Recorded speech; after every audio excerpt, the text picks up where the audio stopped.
family time is good, family time is fun, family time is essential, but family time is not quality time. I want to emphasize that when it comes to parenting, we need to see things from the child's perspective, not from our perspective. From our perspective as parents, of course, we try to be economical, right? I'm Parkson, a father and grandfather, a relationship coach, and author of The Modern Day Dad. And I'm Hafiz, a father of four, a transformational coach, and a dad in progress. We Are Dads Too is a podcast for fathers by fathers. Each week, we have conversations about different aspects of fathering. We will also be talking with experts to get their opinions or have other dads to join us too. Because we are dads too, we understand the challenges dads face. Our children grow up way too fast, so we need to take effective action that involves personal and lasting change for our children and also for ourselves. Let's go on a transformational journey together because we are dads too. Well, Hafiz, we are back again to another episode. This time we're talking about busy fathers. What can they do? Yes, Paksa, this is very relevant to me and to many fathers out there. I mean, fathers, either they are very busy, genuinely speaking, or they make themselves busy. All right? And the next question is, what are they busy with? Yeah. I think there's some culture, corporate cultures where, you need to learn to appear busy. Otherwise, your boss might think that you have too much time on your hands, you don't have enough work, and they will give you more work. The reality is everyone has 24 hours a day, 7 days a week. And that's not enough. That's never enough. Right. Today, when we talk about busy fathers, we always focus on how their work is affecting their family time, the quantity of the time. That's right, quantity. A lot of people are thinking in terms of quantity, and I'm sure you have heard of mum guilt, and there's also this dad guilt, which is, the opposite of mum, or the equivalent of mum guilt. And basically what they're guilty of is that they feel that they don't have enough time or have not been spending enough time with their children, and therefore they feel guilty, On one hand, they know they need to work, or maybe for some parents, they want to work, staying at home to be either a full-time mom or a full-time dad is something they feel, okay, that's not me, all right? Maybe for someone else, but not for me. So I would need to go to work to have some adult interactions, to have something to focus on during the day so that I will feel I'm fulfilled, I feel I'm being productive, rather than being at home. And especially if your kid is very small, you can't really do much with that child. So you leave it with your grandparents or with a babysitter or, some domestic helper or something like that. Or even infant care and child care. And yet, this survey by Pew Research Center, it finds that parents, to them, childcare is more rewarding than paid work, actually. So out of the people they ask, 62% believes that childcare is meaningful.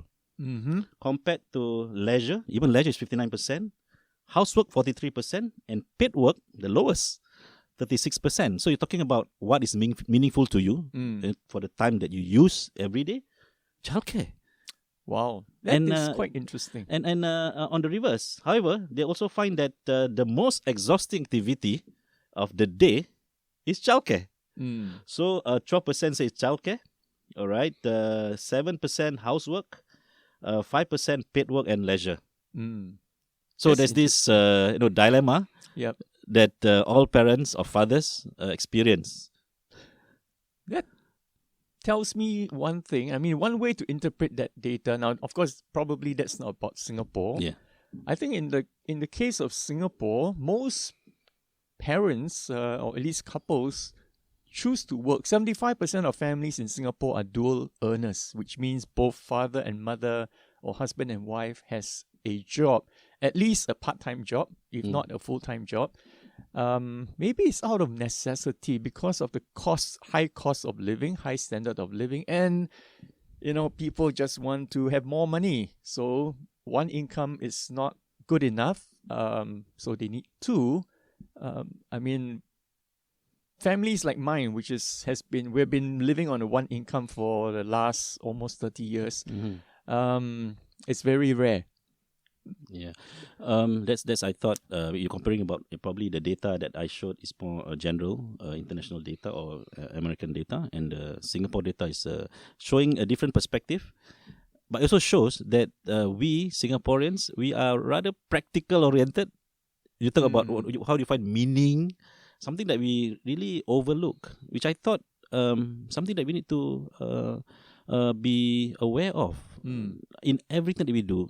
For example, in spending time or quality time with people, we need to find meaning in spending that time, and it becomes of a high quality. So if you're talking about trying to balance between quantity and quality, all right, you may have just 5 minutes with your child in the morning while sending him or her out, to school, or even slightly longer than that.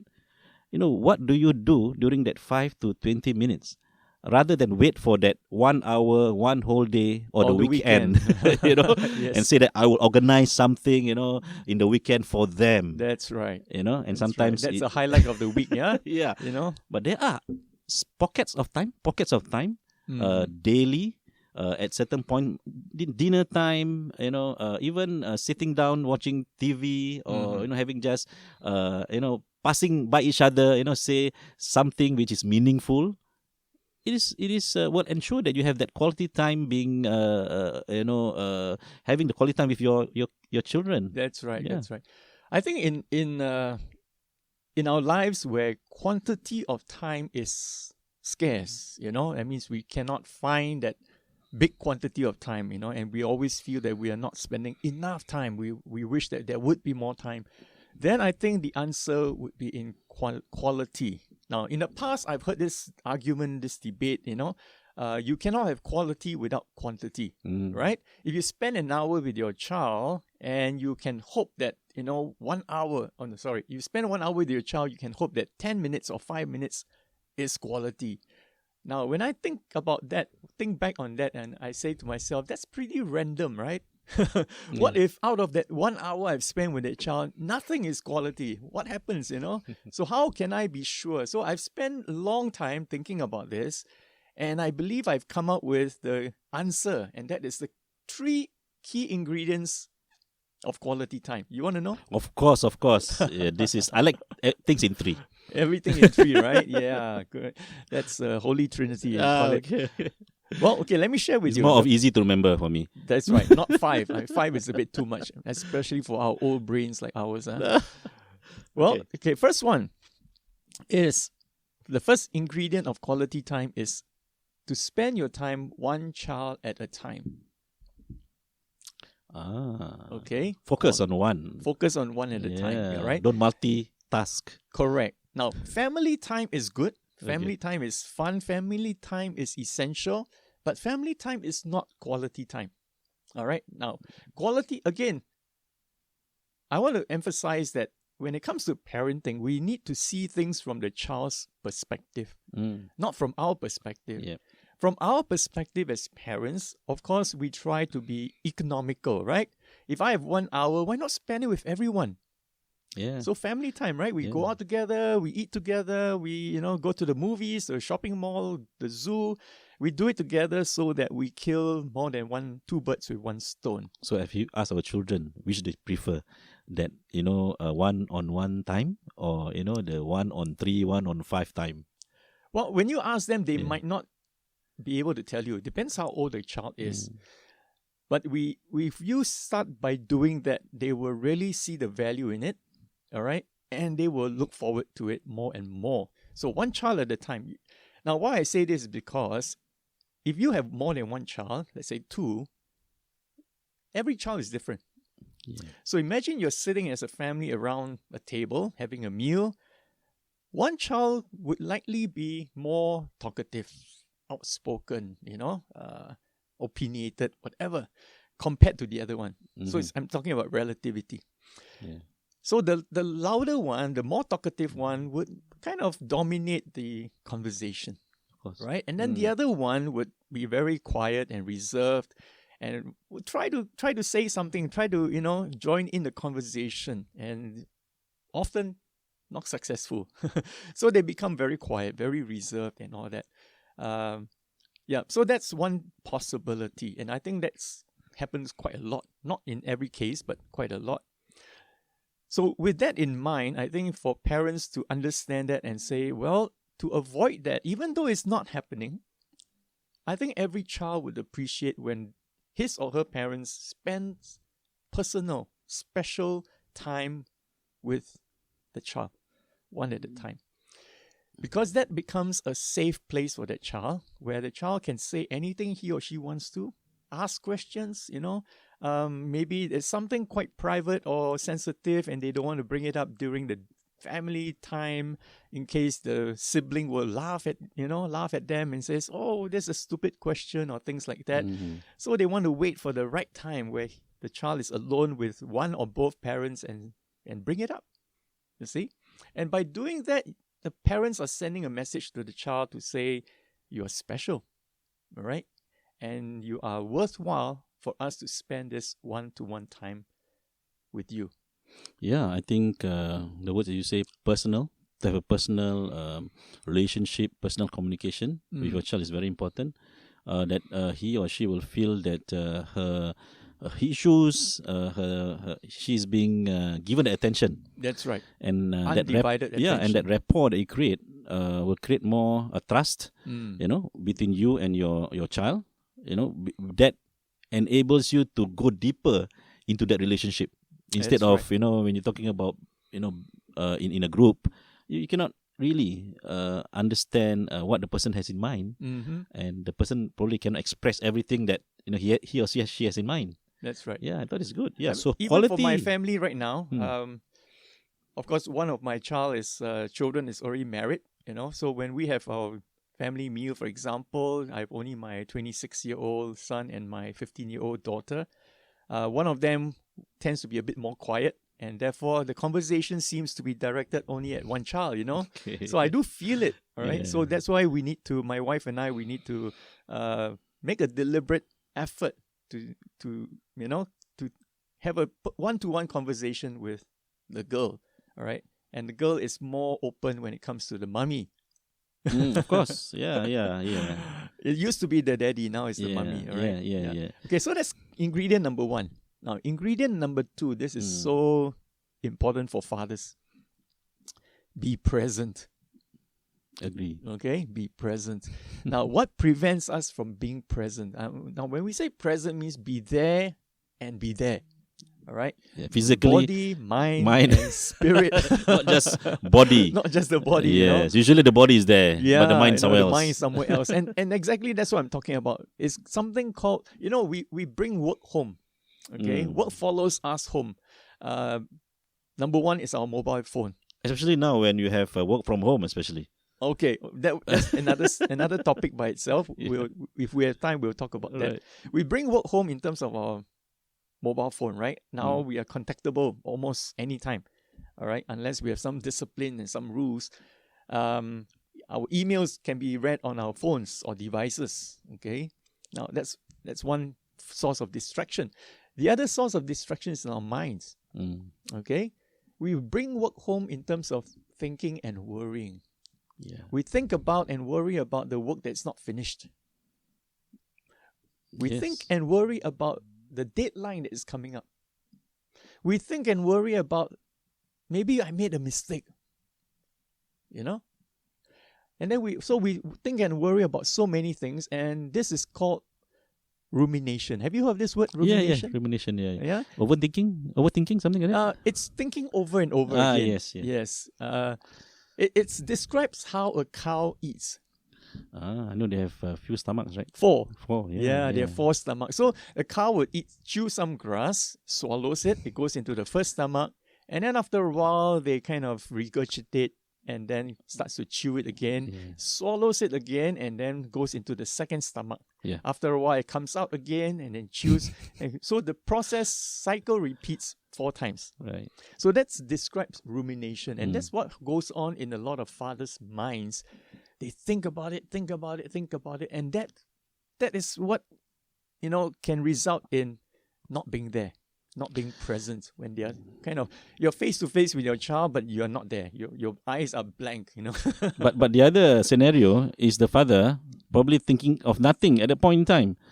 Could be, what do you call that? Zombie fight. Yeah? No, it's there's this research shows that for men, there's this space in the brain that they have that they don't have to think anything. It's like a safe space. The cave that you go into, not physical cave, but the mental cave, that you just think about nothing. Okay. Wow, that takes skill, man, somebody used to tell me, what you do during meditation, what those monks do when they sit down and meditate. I said, what? Emptiness. Well, they try to imagine the sound of a one-handed clap. Wow. Can you? Yeah. What does the sound of a one-handed clap sound like? Yeah. All right, nothing. It'll take a long time for you to, get the Yeah, answer. wow, that is really a challenging idea. Okay. Yeah, rumination. Yeah. And then the other distraction is, of course, our cell phones, So research has found that your cell phone, the closer your mobile device is to you, the more distraction it causes. Now, even if you put it on silent mode, even if you flip it over so that you can't see the screen, as long as it's near you, it's a distraction. They call it a brain drain. You know why? Because you will still be thinking to yourself, is there a message? Yeah. Maybe there's an email. Maybe I need to reply it now. Maybe somebody is trying to reach me. Maybe there's a missed call, So this is FOMO.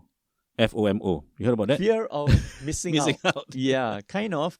Yeah.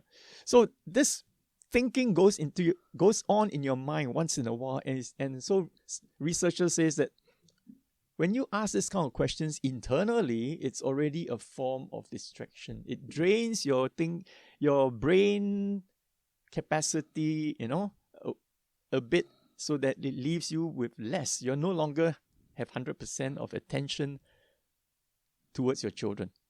Okay? Even 5%, 15% is now diverted to your phone. So the best thing to do is put your phone as far as possible, as the saying goes, out of sight, out of mind. Yeah. There's another research that shows that multitasking will result in non-quality work or even non-quality relationship here. That's right. Because when we our brain try to think of so many things or do too many things, we are able to focus. Yeah. And our brain is such that we have to, for example, you cannot listen at 2 things at a time. You cannot think about 2 different things at a time. That's right. And that is the beauty of being a human, right? When you're able to focus, that's where you are able to produce something of quality, be it relationship, be it your creation, be it your work. And what cell phone today do is to bring us away from that skill of, really coming up with good solutions, good relationship. I think you need to be aware. That's right. And this is so, common, right? Cell phone, handphone is always with us. Sometimes when we forget to bring, when we go out, we feel that something is empty. Yes, something. So for me, sometimes I just purposely, I forgot and I will just try to, have the day without the phone. Maybe you should have, Yes. have a day, a no phone day. Correct. No phone day. Like no car day, in the middle of the city, no car day. Yeah. I think I'm now reading a book called The Shallows. It's about how our, digital technology is making our brains shallower. This is in sad. the sense that we are no longer thinking deeply. I mean, there are some people who still do, but generally because of the way we scroll, Facebook and Twitter and whatever not, we are reading headlines. I mean, I'm guilty of that. I read headlines. Only when I find it interesting, then I go deeper and read the article. And even then, after the first 2 paragraphs, I get impatient already. Yeah, so our attention span is getting shorter. Correct. Last time you say golf like a goldfish. Now it's like normal. Yeah. Yeah. Okay. So that's a rumination. That's being present. Now the other thing is television. I don't know how many people watch TV nowadays, but try not to leave your television on when you are trying to interact with your children, because the background noise also is a form of distraction. It does affect the quality of your interaction. So that's ingredient number 2. Be present. Be present. Very important. And then number 3 is make sure your child leaves feeling good. Okay. So again, like I said earlier, I'll always see it from the perspective of the children. All right. Now, a lot of fathers, when they want to spend time with their kids, they say, "Come, son, let's talk. Have a heart-to-heart talk." Not every children loves having heart-to-heart talk. Once what are we going to talk about? Once they hear heart-to-heart, that's it. I'm gonna close up. Yeah, But the boy says, "Oh, Daddy, I just want to play football." Huh? Football? So from the father's perspective, that's not quality time, Quality time is when we really have a chat, get to know each other. So I always remind parents of, especially fathers, see it from the child's perspective. What do they want to do? What do they like to do? But more importantly is, what are their needs? Now, human beings, what I've learned is, human beings, whether you're a child or adult, we have basic needs. I think you know this, right? Number 1 is attention. Everyone needs attention. Okay. Number 2, they want affection. In fact, I would say they need affection. Once in a while, we need a hug or a pat on the back, or if you're married, you want your wife to hold your hands. Then you need affirmation. Right? Once in a while, we want to hear someone say, "Good job." Right? Wow, you really did well. And then we need alliance. Now, alliance is what it means is knowing that there is someone who is on your side. Sometimes we feel alone, everyone seems to be against us, I feel very alone. So when someone is on your side and says, "I'm on your side, all right, I can see it from your point of view." Wow, it really makes a big difference. Yes. See, alliance. And then there's empathy and understanding. And finally, solutions. Okay, solutions is last, because very often what we need is not solutions, because we can think of the answers ourselves. If not, we'll just try. By trial and error, eventually we'll find a solution. So especially in husband and wife relationship, for example, when one of them is grumbling and complaining, I always tell the husbands, avoid jumping to problem-solving mode. Okay. Yeah. So when a child runs to you, for example, you're doing. Now we are working from home, right? So the father is working on a computer, and then the child runs into the room and says, "Daddy, look at what I've drawn." Fathers tend to say this, "Son, I'm busy. I'll come back to you in 5 minutes. Give me 5 minutes." I tell fathers, try not to do that, because, well, for young children especially, they might not have the concept of time. How long is 5 minutes? Yeah. Right? For adults, we can gauge. If you want to talk to your boss says, "I'm busy, give me 5 minutes." Immediately you would ask yourself, okay, what can I do to fill that 5 minutes? Maybe I'll make myself a cup of coffee, eat some biscuits, or talk to this colleague, or just go and check my email. And then when 5 minutes is up, I will come back and see if my boss is now available. Now, for young children, they can't do that. They'll just go back to their room or wherever they came from. They think it's a no. They think it's a they'll no. take it as a no. Yeah. Right, Yeah. Especially over time, when it's the consistent pattern, they cannot understand it any other way except that it is a rejection. Yeah. And the message they eventually form in their own minds is, "Daddy loves his work more than he loves me." Yeah. So that's really scary, that's sad. So I always tell fathers, don't turn your child away, because what your child needs is attention. And in this case, affirmation. He just wants to hear from you these words. "Good job. Lovely drawing. I can tell you have taken a lot of time and effort to draw it." Now, how long does that take? Less than a minute. Yeah. right? Less than a minute, then his needs will be met and he will be ready to go away feeling good. It's been a very, very productive conversation. I think we covered a lot of ground and a lot of interesting suggestions. Yeah, as usual, I learned a lot. All right. Me too. From Okay. this conversation. I hope the dads out there also learn something and try to put into practice. If you need help, do reach out to us, either Hafiz or myself, and we will be very, very happy to guide you along and, just explore other alternatives that will work for you. And we are looking also for topics and discussions and issues that you want to ask for us to discuss. Do go to our Facebook and Instagram and comment. That's right. We look forward to hearing from you. All right, Parkson. Okay. Till next time. Till next time. Yeah, bye-bye, Bye-bye. everyone. Thank you so much for tuning to this week's conversation. We hope that this episode helped you in your transformational journey as dads. If you like this podcast, make sure you review, follow, and share it with your friends. For more episodes and resources on fathering, check us out at We Are Dads Too on Facebook and Instagram. We would also like to hear your comments and questions.